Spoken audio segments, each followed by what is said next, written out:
Hey guys, welcome back to Fair Iron and Customs. I'm Michael, and we're back out here working on the 50F1 Rat Rod project again. I wasn't really planning on doing a repeat of the left side on the right side, but I have some issues, and let me bring y'all up to speed. First issue is I got way crazy cutting this. So we're going to have to fill that in. We're going to have to get creative. We already did the front, and what I did was I just took that 1/8 rod, and I laid it in there, welded one piece, and then welded another piece, and filled in the area. We still got a hole right there that I've got to take care of. It was, and we'll probably have to work on a little bit, get some of those pits out of it whenever we get it welded up. That didn't weld pretty. You're going to see we're going to have that same issue right here. The other issue I'm having is at some point this part, the upper hoop fell on the floor, and I stepped on this corner right here, and I bent the damn immortal hell out of it. So what I'm trying to do is just get it lined up into place on the back side, and we are going to take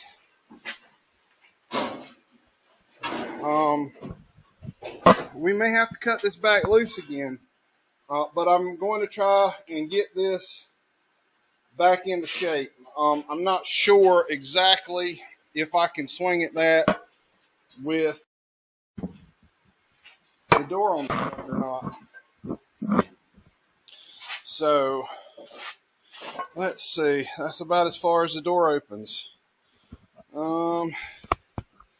Y'all want to hear some banging?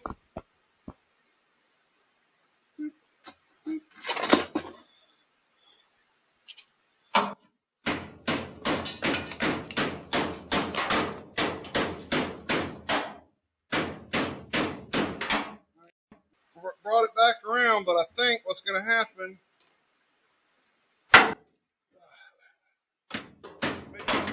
bring it around. With it bent like it was, I tried to straighten it off of the truck and didn't have any luck. Okay. All right, guys, this is starting to look pretty good. This is going to pull back a little bit. This is going to pull out a little bit, and that should line up. So we are not, I have a feeling that we're going to have to get, because that right there is flat. This has got a little bit of a crown to it, and then it's flat right there. So that's close. What I'm trying to do today is get this door close so that it fits inside the door frame like it's supposed to. Then we can pull the doors off of the truck. As long as we know that the door fits in the hole, when we get ready to put it back, then we have to work towards making it fit. And I don't know if I've mentioned this or not, but we are going to do suicide doors on this truck. I know that when we cut the bottom off of this truck, we're going to get up into that hinge, so we've got to move that hinge anyway.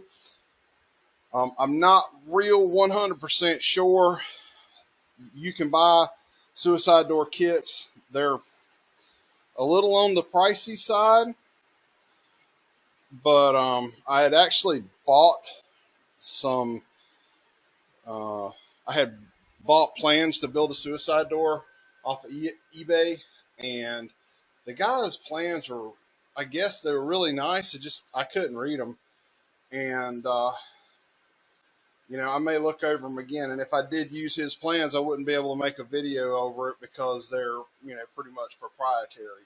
Or he would want people to buy his plans rather than, somebody make a video on it on the old YouTuber. So, yeah, let's get into it. All right, guys, I'm going to show you where I'm at with things. I cut the, inside that long piece that was from over here because it, like I said, it fit the inside well. Cut that out, kind of got everything where it's supposed to be. Started looking for the piece that came from here. Cannot find it anywhere. I know it's going to show up when I clean the shop, but I cannot find it right now. So I'm going to show you what I had decided to do. I was like, well, if we cut the long piece off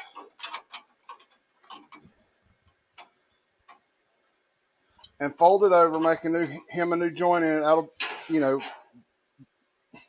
we can make that short enough to work. Either that, or we can cut it off, weld the top, grind it down.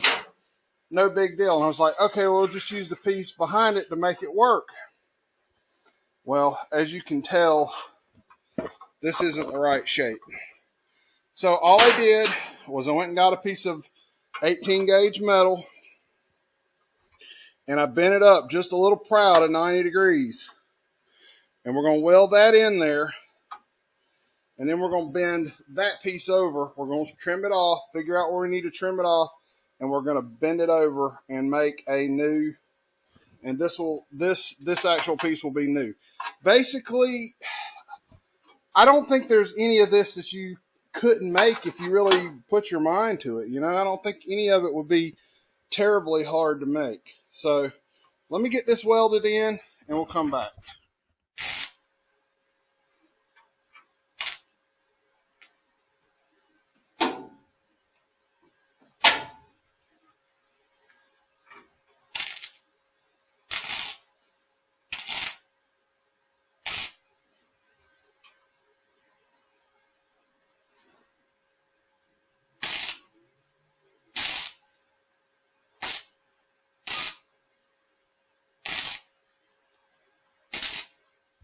All right, guys, that's where I'm going to call it a wrap today. We got this looking pretty good. It needs to be ground and cleaned up. I've got about 90% of this door done.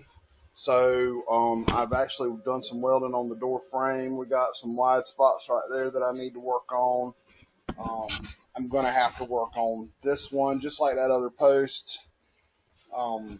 But with all that being said, the door fits the frame now, so we can pull it apart. In some of these places that are kind of hard to get to weld, like I don't know if y'all can see right there, this has got to be welded in. I've actually got a piece of 3/4 square stock in here. I don't know if y'all remember, if y'all saw that when I did the roof chop. I just took a piece of square stock and I welded it in to keep the roof straight. So I got that welding to do, but what I think, once we get the cab up off of the chassis on this thing, I want to take the doors off, and we're going to run some square stock from side to side to keep the truck from moving while we cut the floor out. And I may go ahead. I don't know. I do not know yet. I've got some things going on in my brain about how we need to do this, but I do know the next thing we're going to do is pull these doors off and get prepared to pull the cab off of the chassis so that we can go ahead and start building the floor. We get the floor built, get the doors cut down and back on the truck. The cab will be mostly done. We're really not that far. A lot of welding left to do. Got some fabrication work to do. The floor should not be hard to fabricate. So anyway, that's it for today. Guys, thank y'all for watching. Please like and comment if y'all feel inclined to do so. And I will see y'all